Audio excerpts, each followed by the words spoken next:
Saludos, bienvenidos a otro programa de su familia en Cristo en 3ABN Latino. Con ustedes, John Dinsey, nuevamente, su amigo y hermano, que estaré con ustedes durante estas 2 horas, pero vamos a estar acompañados con 3 caballeros, 3 estudiosos de la Palabra de Dios, que han dedicado muchos años al estudio de la Palabra de Dios, y realmente es una inspiración escucharlos cuando están participando, sea que están predicando, sea que están presentando en algún programa, y cada uno de ellos usted lo ha visto en 3ABN Latino en algún momento dado.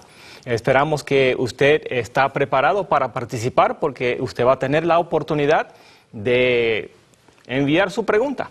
Y tenemos números de teléfono que vamos a compartir más adelante, correo electrónico, y el tema que vamos a tratar es la segunda venida de Cristo Jesús. Y vamos a ver hasta dónde llegamos con eso. Es un programa de 2 horas. Pero como ustedes van a estar enviando sus preguntas, vamos a también presentarlas. Esperamos que sea del tema que estamos compartiendo, pero si es una pregunta que puede ser que los participantes quieran contestar, la vamos a presentar. También, si tenemos tiempo, vamos a hablar acerca del juicio final. ¿Qué va a pasar con los pecadores que no se arrepienten? ¿Qué será que ocurrirá con ellos y cómo Dios va a dar un fin al pecado y al sufrimiento en el mundo? Quiero desde ahora presentarles a los pastores que están participando en esta ocasión, y vamos a comenzar para decirles con ellos. Aquí tenemos, comenzando en la pantalla, mano izquierda, cuando usted la mira, tenemos al doctor Gilberto Vega. Bienvenido, doctor. Gracias. Gracias, placer estar aquí presente. Usted ha participado en el programa Libros del Libro. ¿Cuáles son algunos de los libros que ha tratado en ese programa? Hemos tratado el libro de Esdras y Nehemías, hemos tratado Esther, hemos tratado los profetas menores. Mayormente ha sido un área de la cual me ha interesado. ¿Por qué? Porque son de los libros menos conocidos y tienen un trasfondo histórico. Soy historiador, me gusta la historia, y por eso pues por ahí me he quedado. Amén, amén. ¿Usted tiene un doctorado en qué ramo de la teología? Es historia eclesiástica. Historia eclesiástica. Muy bien. Siguiendo entonces de arriba a la mano derecha, tenemos al pastor Rafael Montesinos. Bienvenido, pastor. Sí, buenas noches. Gracias por la invitación a este programa. Y gracias, pastor. Buenas noches a toda la audiencia bonita de 3ABN Latino. Usted participó en un programa, El Mensaje de la Biblia, que teníamos en 3ABN Latino por muchos años, que lo grababan y lo transmitían en Puerto Rico. Háblenos acerca de ese programa y por qué se llamaba El Mensaje de la Biblia. Bueno, primero comencé con un programa de radio en el año 1999 y le llamé El Mensaje de la Biblia porque precisamente el tema que me gusta presentar es lo que dice la Biblia, el mensaje de la Biblia. Luego entonces se abrió una oportunidad en un canal comercial en Puerto Rico, en la Asociación Adventista del Oeste, en la ciudad de Mayagüez, y allí pues en un canal comercial por 15 años también transmitimos el programa El Mensaje de la Biblia televisivo. Excelente, excelente. Bueno, también tenemos con nosotros al doctor Manuel Moral, que ha participado en muchas ocasiones también en 3ABN Latino. Ahora está como profesor en Oakwood College. Pastor, doctor Manuel Moral, háblenos acerca de las clases que usted da en Oakwood College brevemente, por favor. Bueno, recién acabo de salir de alguna de mis clases. La que más me gusta es Vida y Enseñanza de Jesús, porque es el personaje central de la Biblia y de la historia. Pero también enseño griego desde niveles del 1 hasta el 4, que son los niveles que aquí se exigen para graduarse con una licenciatura en Ministerial Theology. Entonces esos niveles de griego nos hacen ayudar a meterle el microscopio a la Biblia para ver exactamente en forma directa qué dijo Dios a través de sus profetas en el siglo I cuando la Biblia se escribió, y luego después hemos podido traducir, gracias a Dios que ha habido tantas personas con el don de traducción, ¿no? Pero siempre hay matices que están allí encubiertos, codificados, que se pueden llegar a desentrañar. Pero lo que más me gusta es el evangelismo, me gusta la predicación y estar aquí con la gente como ahora estamos haciendo. Así que es un privilegio estar aquí. También tengo especialidad en el área de psicología. Mi segundo doctorado es en psicología y consejero en salud mental y en el área de... Muy bien, muchas gracias, muchas gracias. Bueno, el tema de esta noche es la segunda venida, un tema que realmente debe estar en la mente de muchas personas al ver las situaciones que hemos estado enfrentando. No sé hasta cuántos años queremos mencionar, puede ser 1 año, 2, 5, 10, 15, 20, 30 años. Las personas que han visto cosas que han estado ocurriendo se han preguntado, ¿será que viene ya Cristo Jesús?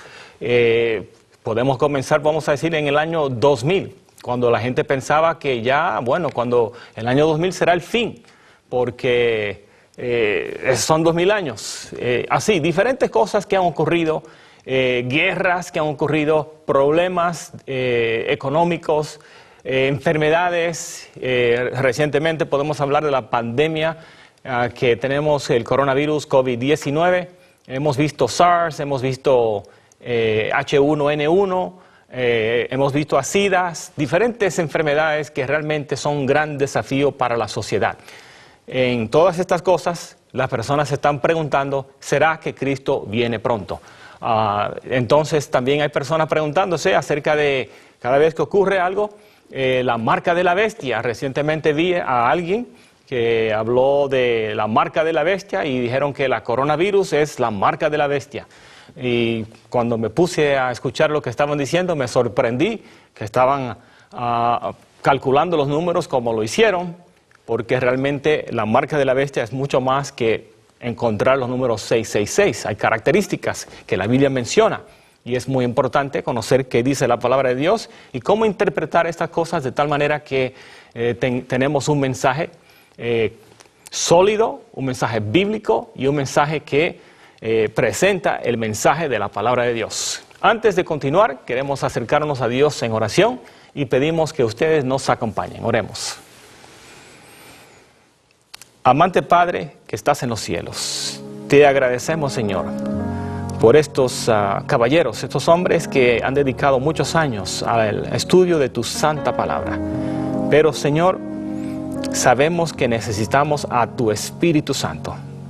Por lo tanto, te pedimos que nos bendigas con tu Espíritu Santo, que al presentar los versículos, al presentar los pensamientos, te pedimos que tu Espíritu Santo dirija todo y que cada palabra venga del cielo con un mensaje que ayude a aclarar dudas y que muestre lo que dice tu santa palabra, que es la verdad.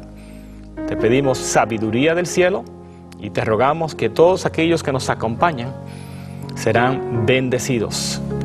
Y para todo esto, Señor, también te pedimos que bendigas todo el equipo para que todo funcione bien. Y te rogamos que este programa sea de bendición y que sea de honra y gloria a tu santo nombre. En el nombre santo de Jesús. Amén. Amén. Muy bien, yo voy a leer en Mateo 24. Y solamente voy a leer versículos 1, 2 y 3 para darle como el sabor a lo que vamos a hablar. Luego vamos a tener una ofrenda musical y vamos a comenzar a hablar acerca de lo que está registrado en la palabra de Dios y los otros pasajes de la Biblia que nos hablan acerca de la segunda venida de Cristo Jesús.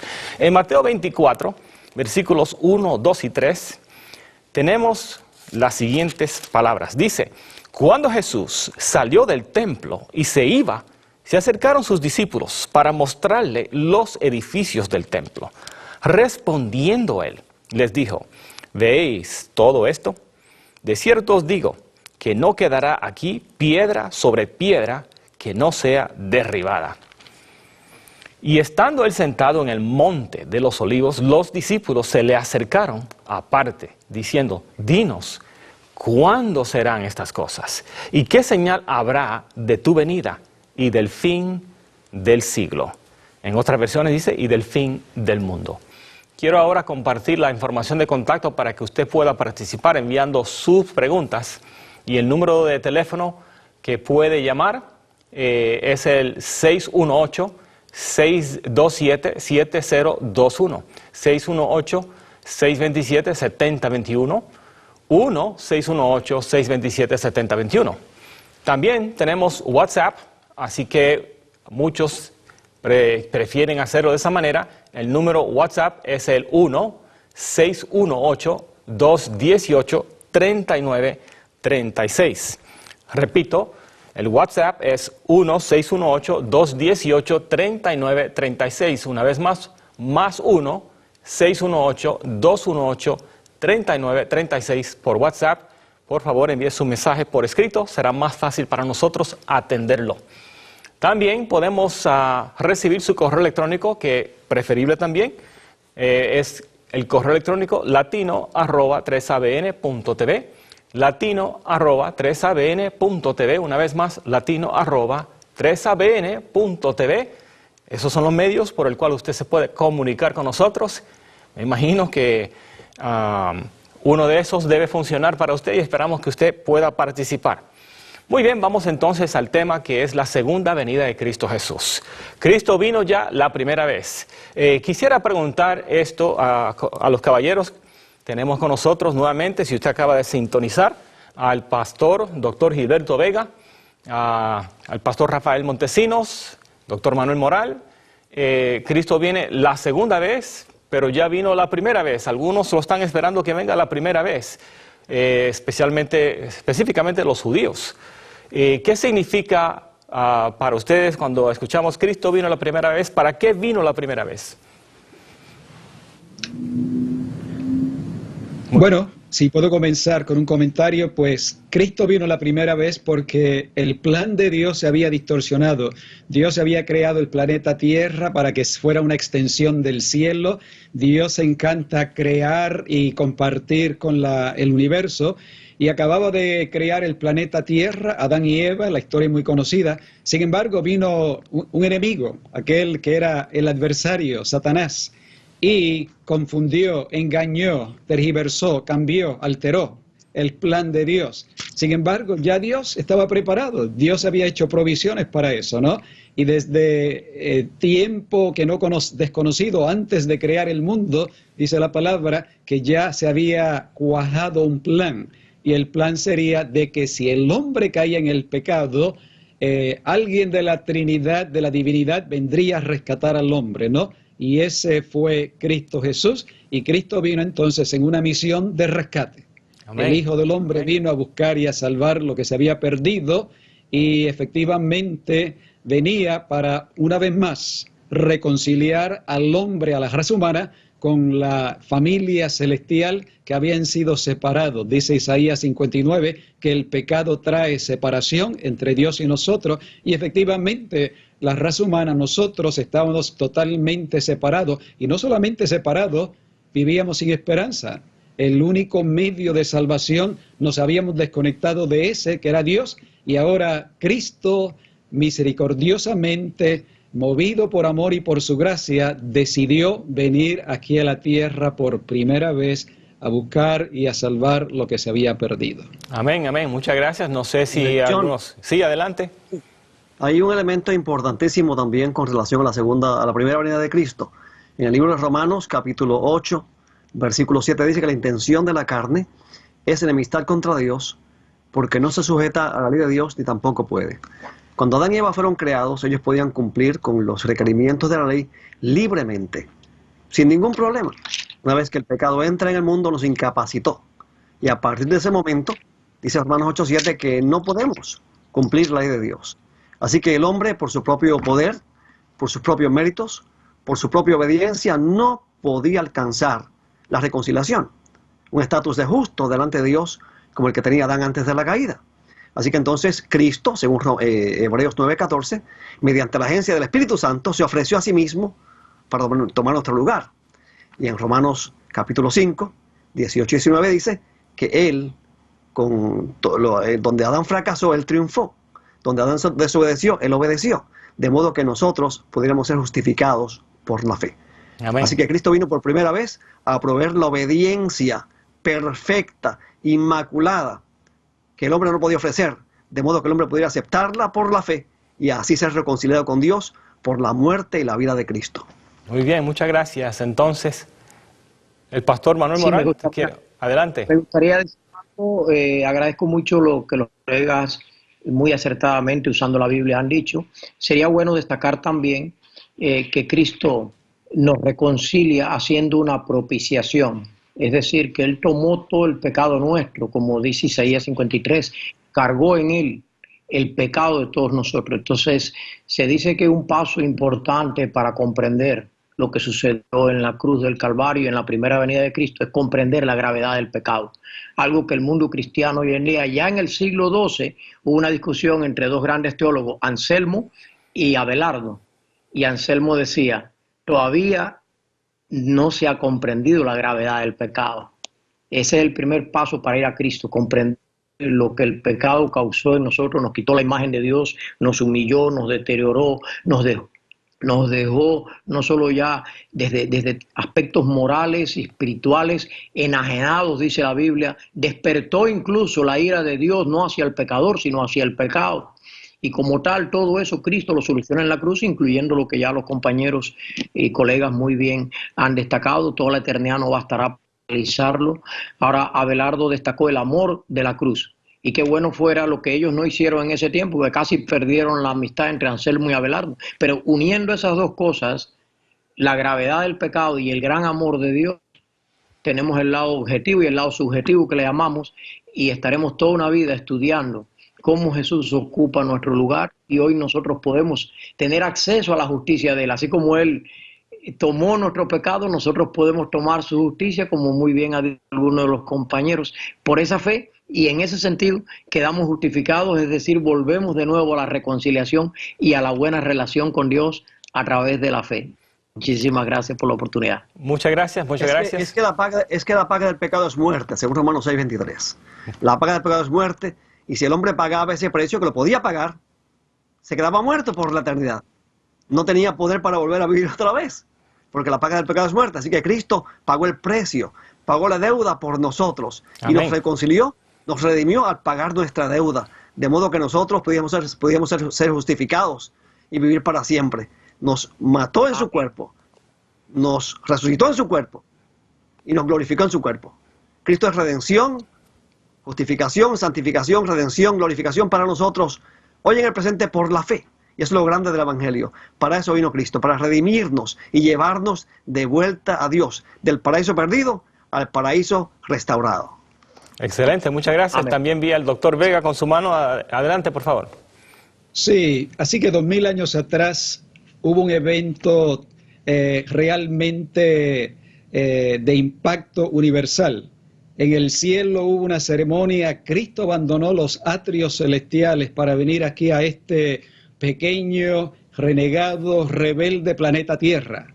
Los portales del cielo se abrieron, Cristo salió, en el cielo quedó en una silla vacía, el trono quedó vacío porque Cristo se había encarnado, se había humanizado. Juan 1:14 lo dice así, que aquel verbo se hizo carne y habitó entre nosotros. El propósito de Cristo entonces de hacerse un ser humano, o sea, la encarnación, era para vivir una vida sana y perfecta, para ser esa ofrenda perfecta para cada uno de nosotros. Y después, a los 30 años, Juan lo ve y le dice, he aquí el Cordero de Dios que quita el pecado del mundo. Así Amén. Que se encarnó para llegar a ser uno con nosotros, identificarse con nosotros, vivir una vida perfecta que después nos quería ofrecer a nosotros como rescate, como salvación, y entonces, pero para lograr eso tenía que morir. Y ahí Juan lo presenta, el Cordero de Dios que quita el pecado del mundo, y para poder quitar los pecados del mundo tenía que dar su vida, ¿no? Intercambiar su vida por nosotros, para que entonces nosotros, los pecadores, tuviéramos acceso a una vida perfecta, a una vida santa, y no vivir en un planeta corrupto y dañado, sino tener como herencia el reino de los cielos. Alabado sea Dios. Amén, alabado sea Dios. Quiero hacer una pregunta porque recuerdo en una ocasión, yo lo he mencionado en otras ocasiones, pero vale la pena mencionarlo otra vez. La pregunta es, caballeros, mientras yo estoy hablando, pueden estar pensando, ¿dónde en la Biblia dice que Cristo regresará otra vez? Entonces la persona que llamó estaba preocupado porque estaba visitando una iglesia, específicamente en Puerto Rico, y escuchó a uno de los pastores en televisión, en un canal de televisión allá en Puerto Rico, que el pastor dijo que Cristo ya no va a regresar, que por alguna razón aparentemente, de acuerdo a ese pastor, ya Cristo había decidido no regresar a esta tierra, donde en la Biblia tenemos la promesa que Cristo regresará otra vez. ¿Dónde podemos ir? ¿Qué podemos compartir con nuestros amigos para que entiendan que Cristo viene otra vez? ¿Quién quiere comenzar con esa? Mejor sería preguntarse dónde no viene en la Biblia la segunda venida, porque dice que si tomamos del Nuevo Testamento, por cada 19 versículos aproximadamente hay uno que habla de la segunda venida, de una manera directa o de una manera indirecta. Y Cristo camino a la cruz, el tema que desarrolla es curioso, porque la segunda venida es la consumación de lo que él realizó en la cruz. Fue completo lo que él hizo, porque cuando él dijo tetelestai, tiempo perfecto en griego, se completó. Pero llevando a la realidad del ideal que ya se ha señalado de retornarnos al principio, es en la segunda venida donde se consuma el gran plan de salvación. Entonces, cuando él iba camino al Calvario, él dijo claramente, vengo otra vez. El verbo que usó, erhomai, es clarísimo, es la venida, se usaba para la venida de los emperadores, de los grandes reyes de la antigüedad, y él dice, erhomai, again, palin, vendré otra vez. Y en la cruz, el ladrón proclama la segunda venida, cuando vengas en tu reino, así que ese ladrón era adventista. ¿Viste por dónde lo proclama? Muy bien, muchas gracias. En la cruz se anuncia la segunda venida. Cuando Cristo asciende, los ángeles vienen y dice, este Jesús vendrá como le habéis visto ir al cielo. Y al despedirse Jesús de la Biblia en el Nuevo Testamento, es él que es el revelador, porque allí el que revela, se revela a sí mismo es él. Él dice, el que da testimonio de estas cosas dice, ciertamente, y vuelve a decir en presente, vengo, porque la venida de Cristo es tan inminente que él quiere que la mencionemos en presente. Y Juan respondió y dijo, amén, y así se cerró la Biblia. Así que imagínense qué testimonio más poderoso que recorre toda la Biblia como un hilo de oro y de esperanza. Cada uno de ustedes creo que puede mencionar varios versículos. No sé si uno más quiere decir algo acerca de eso. Pastor Vega, adelante, por favor. Sí. Bueno, el hecho de que ya hablamos de la primera venida de Cristo, ¿no? Eso fue casi una introducción para poder hablar de la segunda venida. Así que el hecho de que Cristo vino por primera vez e hizo una obra casi implica, obliga de que él tuviera que regresar por segunda vez para terminar, completar, concluir esa obra que había comenzado. Pero quiero leer también en el libro de Hebreos, capítulo 9, 27, dice, así también Cristo fue ofrecido una vez para llevar los pecados de muchos y aparecerá por segunda vez en relación con el pecado para salvar a los que le esperan. Ahí habla de la primera vez, habla de la segunda vez y que él regresará. Muy bien, Hebreos, ¿qué me dijo? 9:28. 9:28, muy bien. Bueno, ya tenemos una de las, 2 o 3 preguntas que han llegado y quiero entonces presentarla para que nuestros amigos se motiven a presentar sus preguntas. Héctor de Santo Domingo, República Dominicana, quiere saber si la pandemia es parte de lo que es del fin del mundo o es una plaga más, como dice la Biblia. Yo quiero destacar que la palabra pestilencia, que está en el sermón profético, no en Mateo, porque en Mateo realmente los manuscritos tardíos son los que la recogen, pero Lucas, que era médico y que de pandemias y enfermedades era el que estaba más preparado en todo el Nuevo Testamento, él recogió la palabra loimos, que quiere decir enfermedades, pero no lo presentó como el fin mismo, porque dice todavía no es el fin. Sin embargo, cuando en Apocalipsis 16 se habla de los plagues, que debemos distinguirlo, estas no son las plagas de Apocalipsis. Allí se dice claramente que la obra de la intercesión de Cristo en el santuario había terminado y que ya no era momento para que nadie se arrepintiera. Así que no debemos confundir esto con las plagas de Apocalipsis. Sí, como una enfermedad, terremoto, agruparlo como esas señales que Cristo dijo que estaría viendo hasta que Él venga en gloria y majestad. Y no olvidemos que en el siglo II hubo una pandemia donde murió la tercera parte de la población del mundo, la llamada fiebre española. 50 millones murieron y se dice que no había más de 1.500 millones, de 150, perdón. En aquel tiempo el mundo no estaba tan poblado como hoy está, era el siglo XII. Y muchos pensaron que era el fin del mundo. La fiebre española fue en el 18, pero la pandemia, la peste bubónica, sí, la del siglo XII, eliminó la tercera parte de los... Y después vino la de 1918 y eliminó más de otra tanto, 20 y pico millones eliminó. Y ahora que no contamos ni el primer millón, todo el mundo hoy, porque los medios de comunicación hoy en día están tan globalizados. Sí. Pero la verdad es que una de las pandemias donde menos personas han muerto es esta, si buscamos las estadísticas. Y es cuando más superpoblado está el mundo.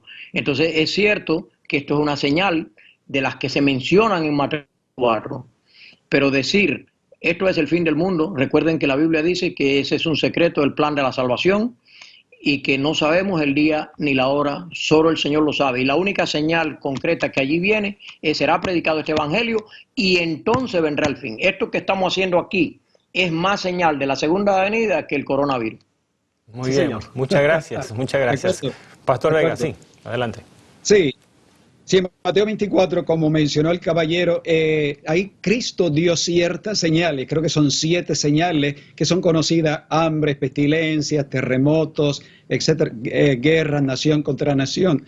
Pero en un sentido, Cristo dice que hay que verlo en una manera global, juntarlos todos, y él dice entonces, y todo esto será principio de dolores, todo eso, o sea, de esta lista, juntémoslas todas, y entonces viéndolo todo en efecto, ahí tenemos una señal o un principio. Ahora, cuando pasa un terremoto, digamos, en algún país del mundo, esa gente lo está sintiendo en una manera grave y seria. Entonces, para ellos es prácticamente los implica, los mueve, los inquieta, ¿no? Cuando hay una guerra que están muriendo gente y ciudades destruyéndose, obviamente se sienten que caramba, esto parece el fin del mundo, ¿no? Cuando hay alguna de las otras calamidades, ¿no? Tal como una peste, inmediatamente lo ven de esa manera. Pero fíjense cómo Cristo los resumió diciendo, así que estoy de acuerdo, contestando la pregunta del caballero de Santo Domingo, las enfermedades o la pandemia viene a ser una de estas pequeñas fragmentos que hace parte de ese total, ¿no? Porque en el versículo 8 Cristo dijo, y todo esto será principio de dolores. Juntándolo todo, recién estamos entrando a la etapa final. Porque fíjense, en el versículo 8 y el 9 hay una vasta diferencia. En el 9 ya dice, entonces los entregarán a tribulación y os matarán y serán aborrecidos de toda la gente por causa de mi nombre. Algo pasa entre el 8 y el 9 que hay un cambio radical. Otro terremoto más, no importa, a la gente no le importa. Otra guerra más, hay suficiente. Pero algo pasa entre el 8 y el 9 que realmente cambia, ¿no? Y eso sí que sería un tema para otra ocasión, ¿no? Pero sí, pasa algo radical, completamente diferente, que ahora sí enfoca a la gente que hay que destruir a un grupo de personas que son los creyentes. Muy interesante. En Mateo 24 tenemos, ya mencionaron algunos versículos. En el versículo ya 11 y 12 tenemos cosas que me gustaría escuchar sus comentarios. Y dice, y muchos falsos profetas se levantarán y engañarán a muchos. Y por haberse multiplicado la maldad, el amor de muchos se enfriará. ¿Pueden comentar algo primero acerca del versículo 11, acerca de falsos profetas que se levantarán y engañarán a muchos? ¿Están hablando aquí de falsos profetas que están hablando usando la Biblia? ¿O qué clase de falsos profetas se está hablando aquí? Porque dice que engañarán a muchos. La Biblia dice que todo aquel que no confiese que Jesucristo vino en carne, igualmente a la ley y al testimonio de Isaías 8:20, califica precisamente para ser un falso profeta, para ser alguien que no venga de Dios. Hay más o menos un test para probar quién es verdadero. Y allí en ese test, mis alumnos en la clase pueden pasar hasta con C. Pueden pasar con un 70%, pero el test de los profetas, si no saca 100, no lo pasan. Sencillamente, algunos test que son pasó o no pasó. Muy bien. No puede pasar a panzazo. Entonces la Biblia delinea bien lo que es un verdadero profeta. Y el verdadero profeta no le añade nada a la Biblia, no le quita nada a la Biblia, respeta la palabra de Dios y simplemente habla lo que Dios le mostró. Entonces, por eso que tenemos que ser muy cuidadosos. Incluso aunque nosotros no somos profetas, pero somos predicadores. Y en la Biblia a veces a los predicadores se les llama también portavoces de Dios. Y aún nosotros que no estamos recibiendo visiones y sueños, todo lo que enseñemos, por eso yo aprecio mucho a mis colegas que están aquí, al señor Dincy, que todo lo que estamos mencionando le estamos buscando en la Biblia, lo estamos diciendo para no confundirnos con esas personas que cuando hablan ellos nunca pueden mostrar de dónde sale, y cuando mencionan la Biblia se ve claramente que la usan fuera del contexto, ¿no? Entonces eso es una característica de nuestros tiempos, y eso ha traído el enfriamiento del amor, que la gente ya no quiere confiar muchas veces en muchas iglesias, en muchos pastores, porque dicen, no se han puesto de acuerdo entre ellos, pero la Biblia sigue teniendo un mensaje único centrado en Jesucristo. Muy bien, muchas gracias. El comentario que pueden hacer acerca de más el que persevere hasta el fin, y por haberse multiplicado la maldad, el amor de muchos se enfriará. Estamos viendo esto en estos días. Veo ahí a Pastor Montesinos, por favor.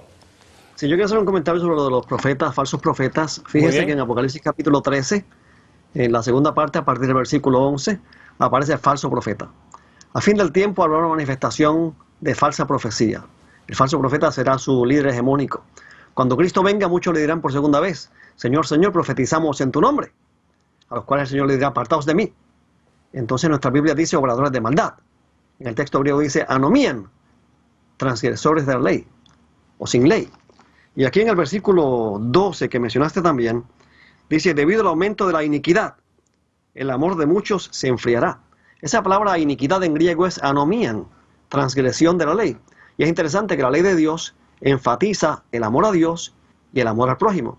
Y el rechazo de la ley de Dios promueve que el amor de muchos se enfríe, desaparezca.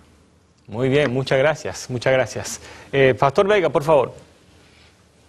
Sí, todavía tenía un comentario acerca de los falsos profetas. Aparentemente, en la mentalidad de Cristo, ese era un punto bastante importante y serio, ¿no? No repitió. Solamente porque lo repitió, exactamente, sí. Lo dice en el versículo 5, 24:5, dice de falsos cristos, y ahora lo dice en el 11 y en el 12 por ahí también, ¿no?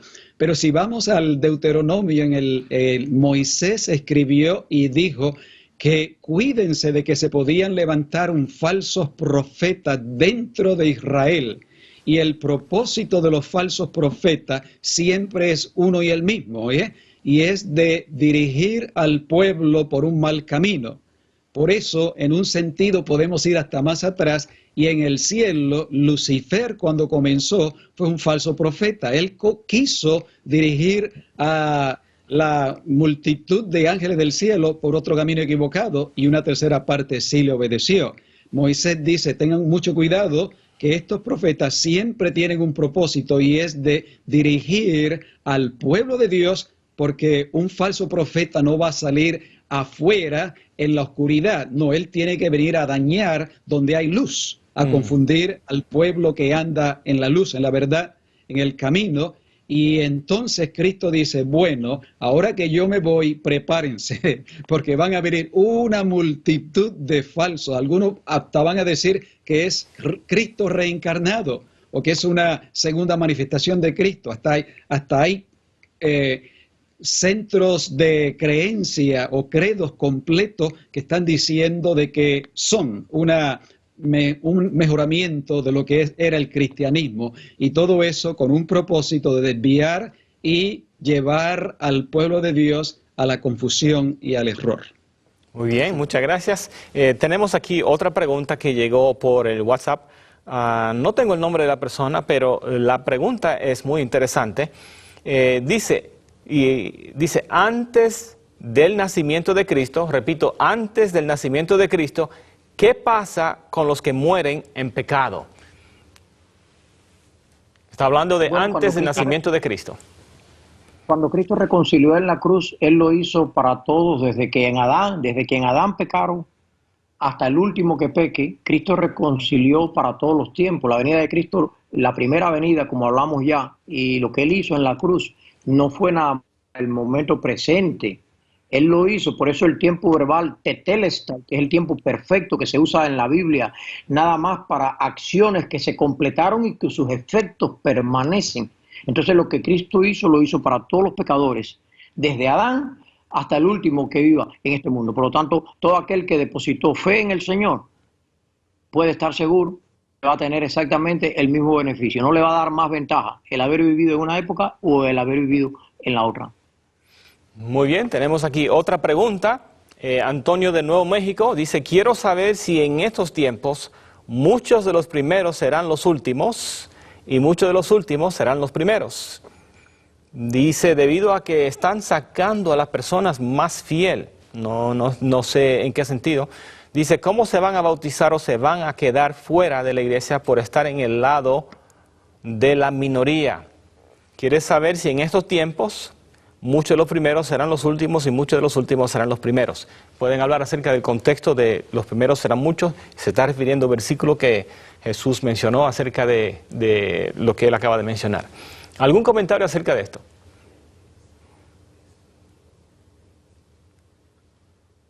Sinceramente no entendí lo que Está un poco televidente quiere Sí, saber. está un poco nebulosa la pregunta. Sí, bueno, vamos mejor entonces a enfocarnos en el versículo. Jesús dijo que los primeros serán últimos y los últimos primeros. ¿De qué estaba hablando Jesús en ese versículo? Yo creo que Jesucristo lo que básicamente está diciendo allí, porque si alguien siempre está pensando, ¿quiénes van a ser los más favorecidos en el reino de Dios? Ya los discípulos quisieron uno pedir sentarse a la derecha, otro a la izquierda. Ve que ese asunto de supremacía lo hemos vivido hasta dentro de las iglesias, en todos lados se ve, en la política, en todos lados. El ser humano en pecado lucha por una supremacía, por eso entró allí el pecado. Cuando Cristo dijo, los primeros serán los postreros y los postreros serán los primeros, lo que él quiere decir, lo importante es que ustedes estén conmigo, que no va a haber un orden realmente. No va a haber un orden, porque si los primeros son los postreros, entonces los postreros son los primeros. Lo que quiso decir es que se igualó y que lo importante es recibir a Cristo y ser salvo en gloria y majestad. Él lo dijo también cuando dijo, Juan el Bautista es el más grande de los nacidos de mujer, pero el más pequeño en el cielo mayor es que él. ¿Ve? Es la misma enseñanza más o menos.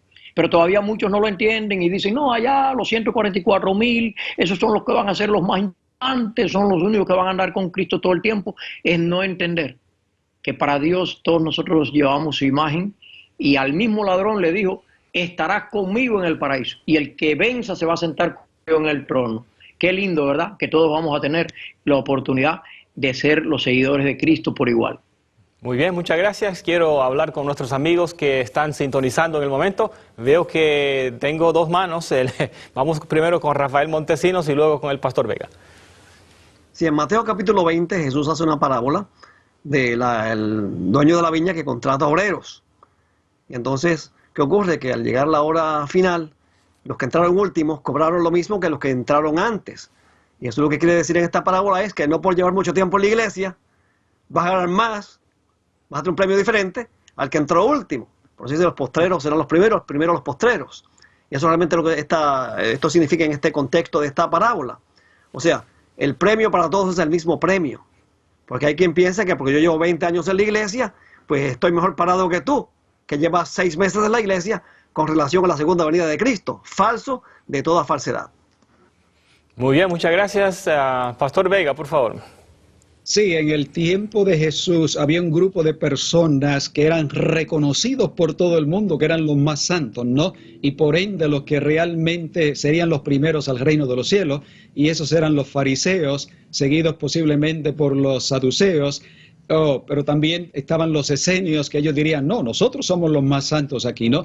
Y para el ciudadano promedio judío, esas personas que andaban haciendo sus oraciones, que cargando sus filacterias, para el ciudadano promedio y sobre todo para los galileos que no eran tan dados a la religión así de todos los días, pues esa gente eran santas. Sin embargo, Cristo vio y le dijo, ¿sabes qué? Las rameras y los cobradores de impuestos irán al reino de los cielos antes que ustedes. Así que Cristo le invirtió la tortilla. También hablando entonces en un sentido ya fuera del contexto inmediatamente de Jerusalén, o sea, estaba el pueblo gentil, ¿no? El pueblo gentil para ese momento vivía en tinieblas, se encontraba adorando ídolos y idolatría por todo el imperio romano, y Cristo agregó ahí en Lucas 13:29, dice, porque vendrán del oriente y vendrán del occidente, del norte y del sur, o sea, de todas partes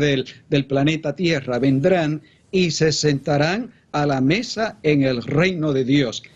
Así que dice, he aquí, hay postreros que serán primeros y los primeros serán postreros. Así que está diciendo, ustedes, pobres judíos, se consideran el pueblo descendiente de Abraham, que la tienen ya hecha, ¿no? Van derechito al cielo. ¡Ey! Pero, not so fast. Todavía van a haber otros que les van a ganar a ustedes. ¿Por qué? Porque la salvación no se heredaba por ser un descendiente de Abraham, sino por aceptar el plan de la salvación, de acuerdo a Cristo Jesús. Muy bien, muchas gracias. Queremos nuevamente compartir la información de contacto para aquellos que se quieran comunicar con nosotros con sus preguntas. Nuevamente pueden llamar al 1-618-627-7021, 1-618-627-7021, una vez más, 1-618-627-7021. Vamos ahora al WhatsApp, porque muchos prefieren también ese sistema, más 1-618-218-3936. Una vez más, más 1-618-218-3936, más 1-618-218-3936. Correo electrónico, latino@3abn.tv, latino@3abn.tv. Muy bien, vamos entonces a lo que es el Mateo 24, versículo 14. Para aquellos que este es un versículo, lo voy a leer nuevamente, ya ha sido citado. Dice, y será predicado este evangelio del reino en todo el mundo para testimonio a todas las naciones, y entonces vendrá el fin. Es obvio al leer este versículo que Cristo Jesús tiene interés de que se predique el evangelio en todo el mundo, en todas las naciones, y dice que entonces vendrá el fin. Esta es una de las señales del tiempo del fin, y nos dice que después de que se haga esta obra, Cristo vendrá. Ahora, es difícil medir eso. Dios sabe cuándo ya se ha terminado esa obra. Pero quisiera escuchar sus comentarios acerca de esto, porque cuando Jesús dijo esto, en ese tiempo, vamos a decir que tal vez si se pensaría en la manera que se puede compartir el evangelio, era de persona a persona, limitando si hay una gran multitud. Jesús predicó en una ocasión y había más de 10,000 personas sin ninguna asistencia o ayuda de micrófonos y de bocinas. Pero hoy día tenemos libros, folletos, tenemos radio, tenemos televisión, tenemos las redes sociales. En lo que veo, se puede predicar el evangelio mucho más rápido y a más personas en un momento de tiempo. Por ejemplo, este mismo programa lo pueden estar viendo millones de personas. ¿Por qué? Porque 3ABN Latino está llegando a todos los países del mundo. Además está la internet, que muchos también sintonizan por ese medio. Y hemos recibido cartas, correos electrónicos, llamadas del otro lado del mundo, por decirlo así, de Australia, hemos recibido de Afganistán, no sé de dónde en el mundo no ha llegado llamada aquí, pero gracias a Dios se puede predicar el evangelio rápidamente. ¿Qué pueden decir ustedes en los 8 minutos que quedan de esta primera hora, porque viene una segunda hora, acerca de la rapidez en la cual se puede predicar el evangelio en estos días? Pastor Montesinos, por favor, lo veo con su mano. No voy a hablar de la rapidez, voy a hablar de que esa es la señal de las señales. Amén. Me preocupa que muchas iglesias hacen reuniones de avivamiento, de reforma, diciendo que hay que prepararnos para acelerar la segunda venida de Cristo, y piensan que encerrándose, orando por el Espíritu, haciendo reuniones de avivamiento, logran esto. No, señor, salga de la iglesia y váyase a predicar el evangelio. Esa es la señal de las señales. Si queremos que Cristo venga pronto, hay que predicar este evangelio del reino. Ahora, ¿qué predicar? ¿Qué cosa es el evangelio? Y aquí hay un gran error. Para muchos el evangelio es predicar sobre el Espíritu Santo. Para otros el evangelio son las emociones. Levanta la mano, dale un aplauso al Señor, vamos a gozarnos. Otros dicen que es la Virgen María el evangelio, que es la salvadora, la corredentora. Otros tienen diferentes elementos, la ley, los mandamientos, el sábado, el obrar bien. Señores, el evangelio es la vida de Cristo.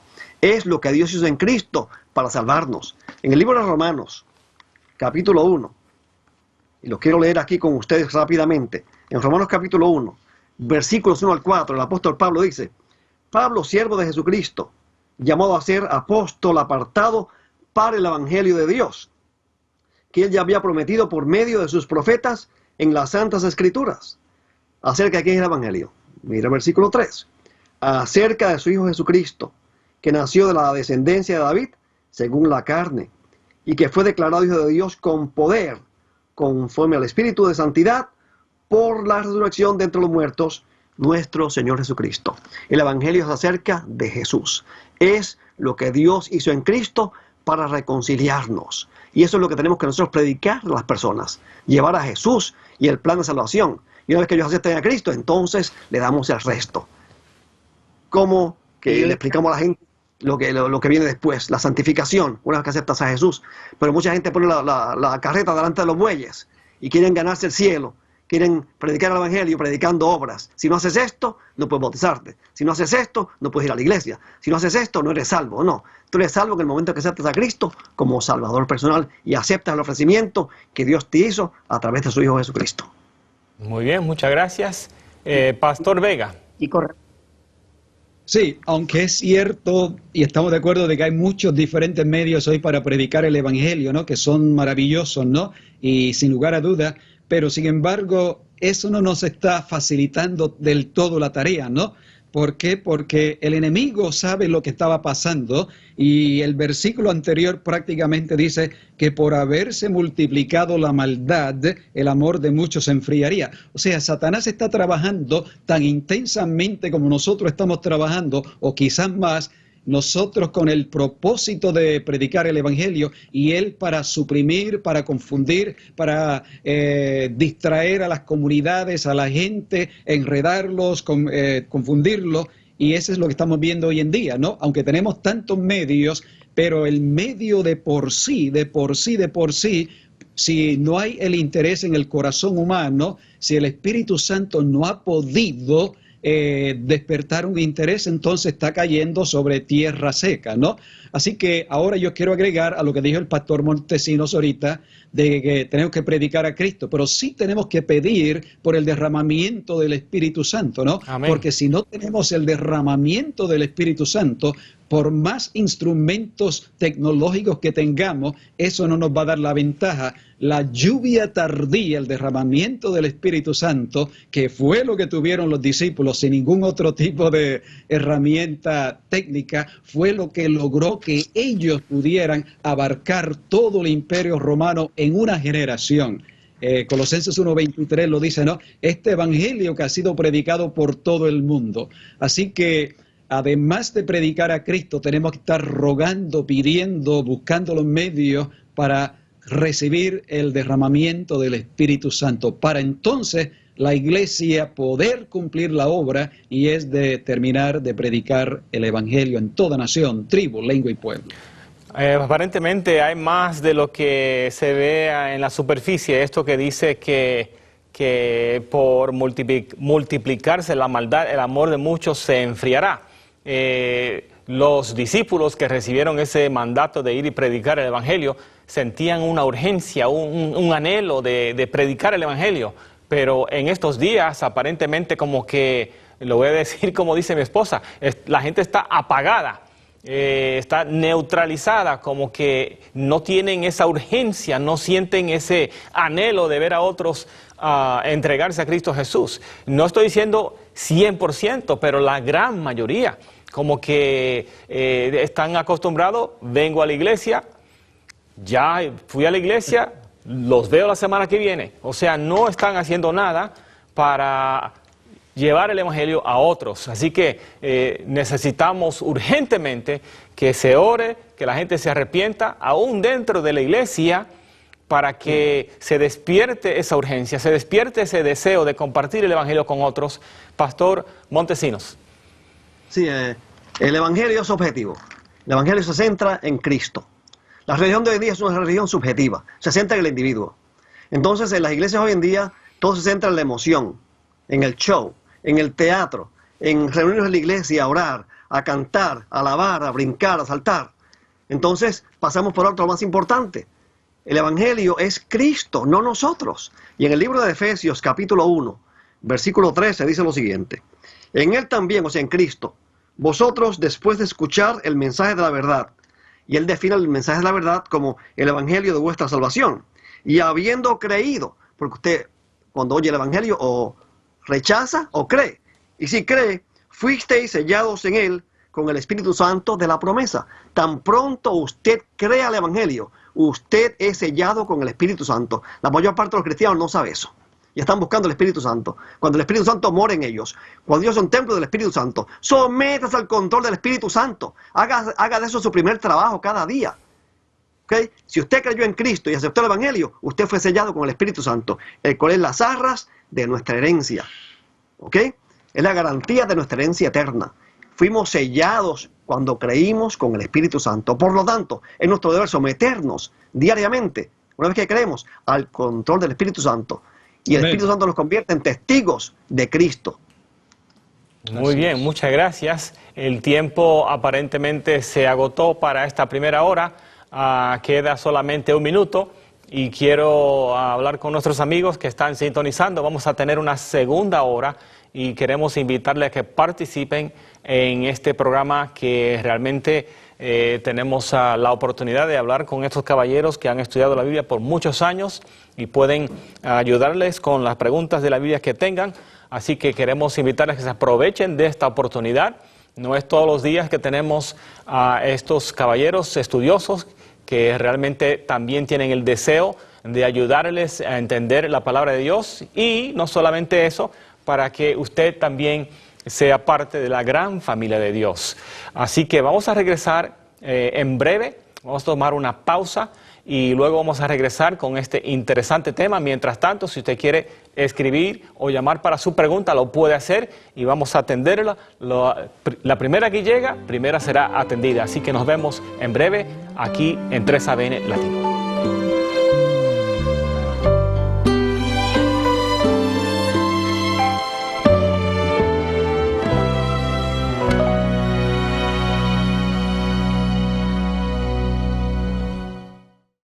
Bueno, queremos nuevamente mencionarle que tenemos a 3 estudiosos de la Palabra de Dios.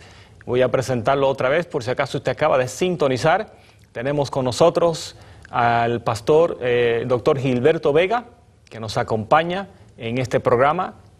También tenemos al pastor Rafael Montesinos y al pastor Manuel Moral. La primera hora fue de bendición y muchos seguramente fueron bendecidos. Tenemos otra pregunta, caballeros, que llegó y la pregunta viene desde Nicaragua.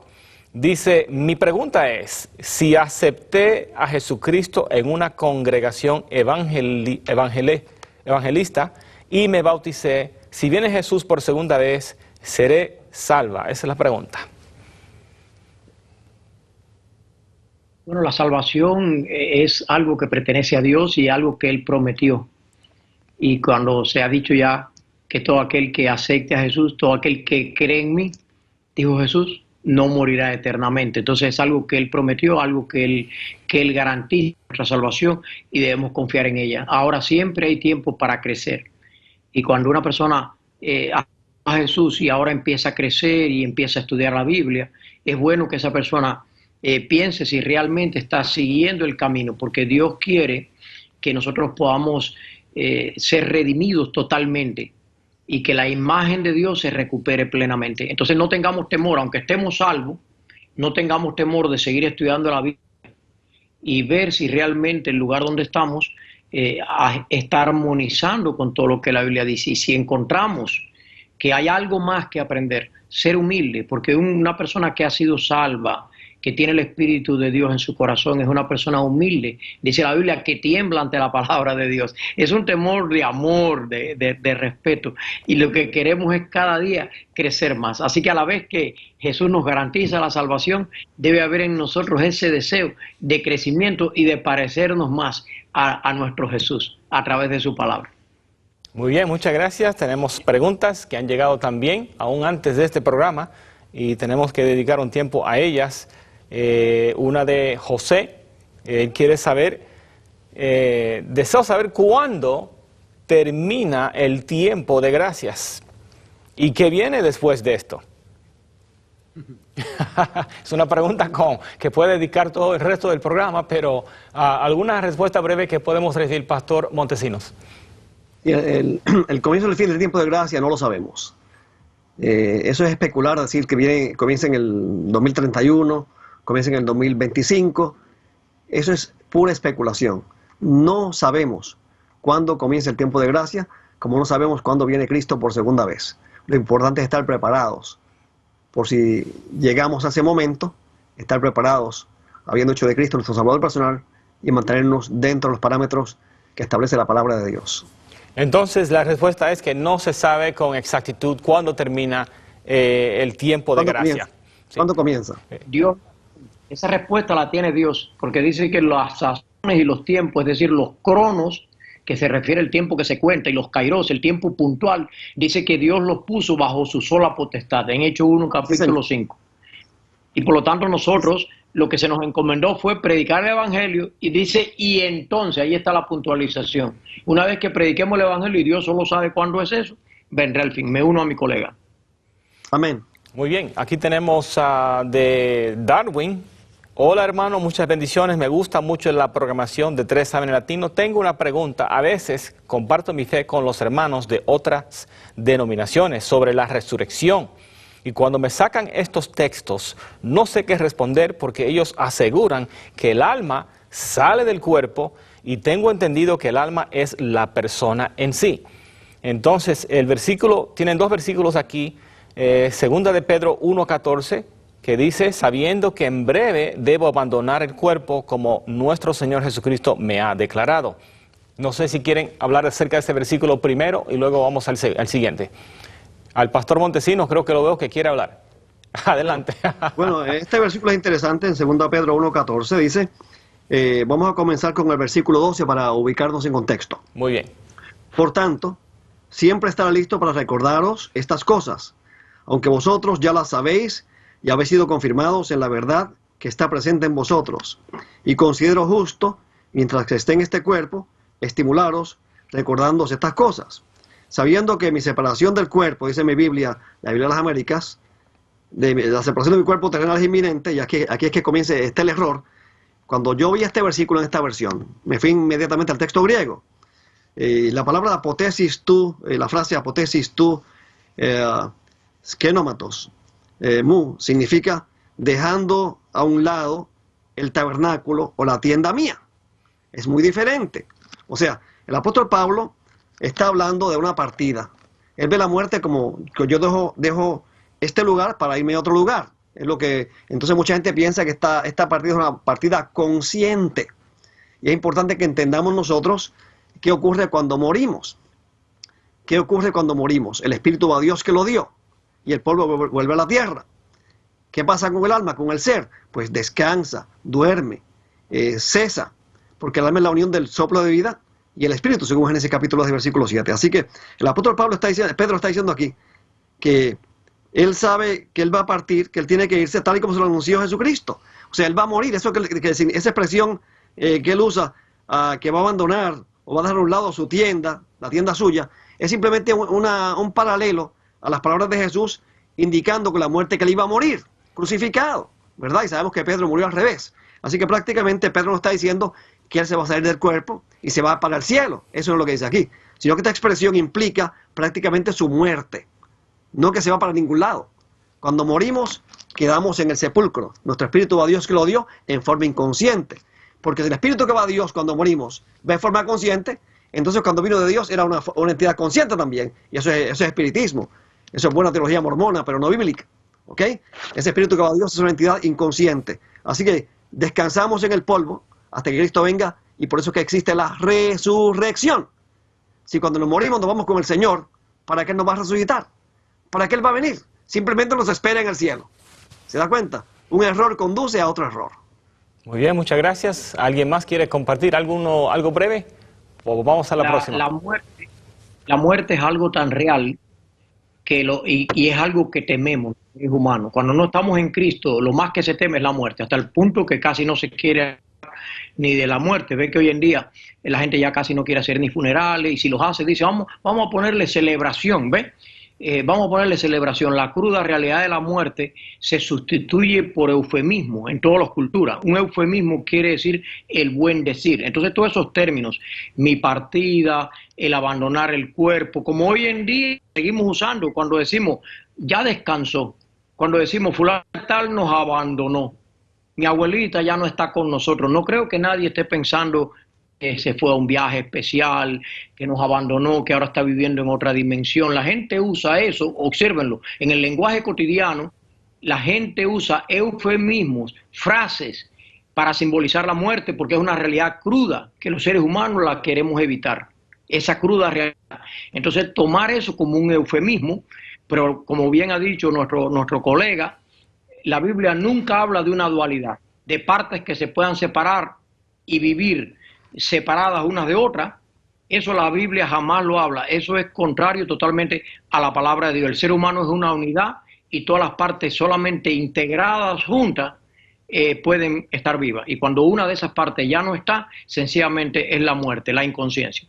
Muy bien, tenemos el versículo que también es de preocupación para Darwin y dice 2 Corintios 12, 2 y 3, que dice, conozco a un hombre en Cristo que hace 14 años, si en el cuerpo, no lo sé, así dice, si fuera del cuerpo, no lo sé, Dios lo sabe, fue arrebatado hasta el tercer cielo, y conozco a tal hombre, si en el cuerpo o fuera del cuerpo, no lo sé, Dios lo sabe. ¿De qué está hablando aquí el apóstol Pablo? Muy bien, Pastor Montesinos. Él dice que no lo sabe. Entonces, ¿cómo es posible que alguien lo sabe si el mismo Pablo dice que no lo sabe? Entonces hay gente que explican que ellos lo saben.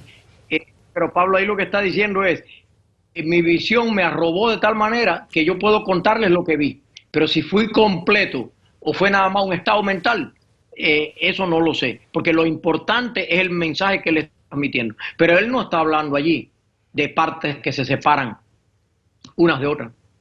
Muy bien, muchas gracias, Pastor Montesino. ¿Algo más? Adelante. Sí, el versículo se explica por sí mismo y nuestro hermano aquí, pastor, tiene toda la razón. O sea, el apóstol Pablo está hablando de una visión. Está explicando el proceso que él sufre durante una visión en la que fue al paraíso. Y entonces él dice, yo en esa visión fue tan real que yo no sé si me fui en cuerpo y alma para allá arriba, en cuerpo completo, fuera del cuerpo, yo no sé. Cuando uno está durmiendo, uno visita lugares, uno va a sitios. Y hay veces que uno tiene sueños tan reales que uno parece que estuvo allí. Y eso es lo que el apóstol Pablo prácticamente está diciendo aquí. Que él no fue tan real ese sueño del paraíso, ese sueño que él tuvo, esa visión que él tuvo, que él no sabe si estuvo allí en persona o estuvo allí en espíritu o en sueño, como estuvo Juan en la isla de Patmos cuando recibió la primera visión en Apocalipsis capítulo 1 y versículo 10, que dice, yo estuve en el espíritu en el día del Señor. Eso es prácticamente lo que dice este versículo. Este versículo no justifica bajo ninguna circunstancia la separación del alma o del espíritu del cuerpo en forma consciente. Muy bien, muchas gracias. Y ese versículo nos dice que la forma exacta como Dios comunica con el don sobrenatural de profecía, es un misterio del plan de la redención.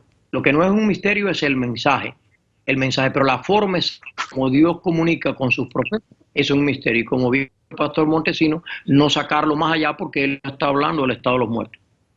Muy bien, muchas gracias. Quiero entonces ahora, regresando a Mateo 24, porque esto es algo que desafortunadamente no se entiende bien. Y quiero que ustedes, caballeros, nos ayuden con este tema. Y algunos lo llaman el rapto secreto. En Mateo 24, se encuentran unos versículos que para muchos es cosa de confundirse. Y han formado una doctrina acerca de esto y queremos saber qué dice exactamente la Biblia, de qué está hablando aquí. Entonces, dice en Mateo 24, versículo 40 en adelante, dice, bueno, vamos a comenzar antes. Dice entonces, el versículo 36, dice, pero el del día y la hora nadie sabe, ni aun los ángeles de los cielos, sino solo mi Padre. Mas, como en los días de Noé, así será la venida del Hijo del Hombre. Porque como en los días antes del diluvio estaban comiendo y bebiendo, casándose y dándose en casamiento, hasta el día en que Noé entró en el arca. Y no entendieron hasta que vino el diluvio y se los llevó a todos. así será también la venida del Hijo del Hombre. Entonces estarán dos en el campo, el uno será tomado y el otro será dejado. Dos mujeres estarán moliendo en un molino, la una será tomada y la otra será dejada. Velad pues, porque no sabéis a qué hora ha de venir vuestro Señor. Muy bien, de estos versículos y de otros parecidos, han seguramente escuchado que viene un rapto secreto. De hecho, seguramente usted ha visto en algún vehículo que está al frente suyo, que dice, si viene el rapto secreto, este vehículo estará sin un chofer de conducir. O sea, la idea de un rapto secreto, ¿eso es algo que es bíblico o es algo que realmente no es bíblico? ¿Qué pueden decir acerca de esto? Pastor Vega, adelante, por favor. Muy bien, Cristo dijo que vendrían falsos maestros, falsos profetas, falsos cristos, o sea que el engaño, la decepción es parte del plan satánico y sobre todo para coger el tema central de la Biblia, que es la segunda venida de Cristo, y confundirlo, tergiversarlo. Y una de las maneras como ha logrado y que ha logrado conseguir muchos seguidores es a través del rapto secreto. Y eso suena atractivo para algunas personas porque al decir me voy en el rapto secreto o la iglesia será llevada al cielo, está evitando pasar por la gran tribulación, ¿no? Y entonces que no va a haber ningún tipo de problema, voy a ser llevado al cielo, voy a estar en el cielo, allá voy a estar viendo lo que está pasando aquí en la tierra, pero yo no estoy participando de nada de aquello, así que ya yo quedo libre, exento de todo eso, ¿no? Y eso suena bonito a los sentimientos humanos, pero no es bíblico. Cristo habló de la gran tribulación, Cristo dijo que habría persecución, Cristo dijo que llegaría el momento, Juan 16:1 en adelante, dice que llegaría el momento cuando nos matarían y que estarían pensando que estaban haciéndole un favor a Dios, ¿no? Acabamos de ver aquí en Mateo 24, los 9 y 10 en adelante, dice, entonces los van a entregar a tribulación y los van a matar y serán aborrecidos de toda la gente por causa de mi nombre. Y le está hablando a sus discípulos, o sea, a sus seguidores. Hoy en día los cristianos, los creyentes, los que creemos en Cristo Jesús, somos los discípulos, los seguidores, ¿no? Dice, y muchos tropezarán entonces y se entregarán unos a otros y unos a otros se aborrecerán. Así que es una de las decepciones de este tiempo, a presentar algo bonito como una válvula de escape para no estar aquí en el tiempo de la tribulación, y eso atrae y ha traído a muchos millones de personas, lo han hecho, han escrito libros, han hecho películas y obviamente es muy apela a los sentimientos humanos de que me llevan al cielo y no tengo nada que ver con lo que pase aquí abajo, ¿no? Pero quiero darle tiempo a otro de los colegas, no quiero llevarme todo el tiempo, ¿no? Pero sí podemos, hay una lista de textos bíblicos, yo puedo recitar, los otros también podrán recitar, donde demuestra que no es secreto, ¿no? Porque, y podemos hablar ahí de las trompetas, de los ángeles, de la resurrección. Cristo hablará con mando, voz de mando, y los muertos en Cristo resucitarán primero. Vendrá con todos los ángeles del cielo, o sea, de ninguna manera va a ser algo secreto. Muy bien, Pastor Montesinos, ¿listo? Sí, en el versículo 40, ahí cuando uno va al texto griego, la primera palabra entonces, tote, que es un adverbio, tote, significa entonces, en aquel tiempo. O sea, eso conecta, ese adverbio tote, conecta estos dos versículos, este evento de unos serán tomados y otros serán dejados, con la segunda venida de Cristo mencionado en los versículos anteriores, específicamente los versículos 30 y 31. Entonces, es en ocasión de la segunda venida de Cristo que unos serán tomados y otros serán dejados. Aquí usa una palabra griega muy interesante, Mateo 24, 40, para la lambanetai, que significa recogidos, tomados, llevados. O sea, estos que son tomados, esta palabra, por ejemplo, este verbo paralambano, esta palabra paralambano, este verbo es el mismo que aparece en Juan 14:3. Y os tomaré conmigo. O sea, unos serán tomados cuando Cristo venga, serán tomados con Él. Esta palabra lambano implica tomar de la mano para llevar consigo. Esa es la idea. O sea, no es que Cristo los va a dejar para que se pierdan, los va a tomar para llevarlos consigo a la casa de su Padre. Y el rapto de la iglesia el arrebatamiento de la iglesia ocurre en ese entonces, cuando Cristo venga por segunda vez, y el adverbio tote, prácticamente en griego, hace claro esa conexión. Por eso, en a Tesalonicenses 4, del 3 al 16 o 17, cuando habla de la segunda venida de Cristo, se establece que al sonido de la trompeta, habla de resurrección, y será en ese momento que la iglesia será arrebatada, tomada, llevada. Muy bien, entonces vamos ahora al pastor Moral. Adelante, por favor. Entiendan también que la palabra rapto sí que no está en la Biblia. Dígame, yo le digo, búsquela de Alex, y esa palabra sí que no la va a encontrar en la Biblia. Y es totalmente opuesta a las palabras claves que se han mencionado para la venida del Señor. La palabra ergomai es una venida presencial, una venida física. La palabra epifaneia lleva manifestación de gloria, algo totalmente visible que antes ha dicho claramente Jesús, como el relámpago que sale del oriente y se muestra hasta el occidente. Entonces, cuando dice que uno será tomado y otro dejado, ya él dejó de hablar de la segunda venida y lo que está hablando es de la decisión individual. Cristo está haciendo allí el llamado, el cierre en su sermón, como hacemos nosotros los predicadores, y que es algo individual. Ese que será dejado está implicando que se perdió.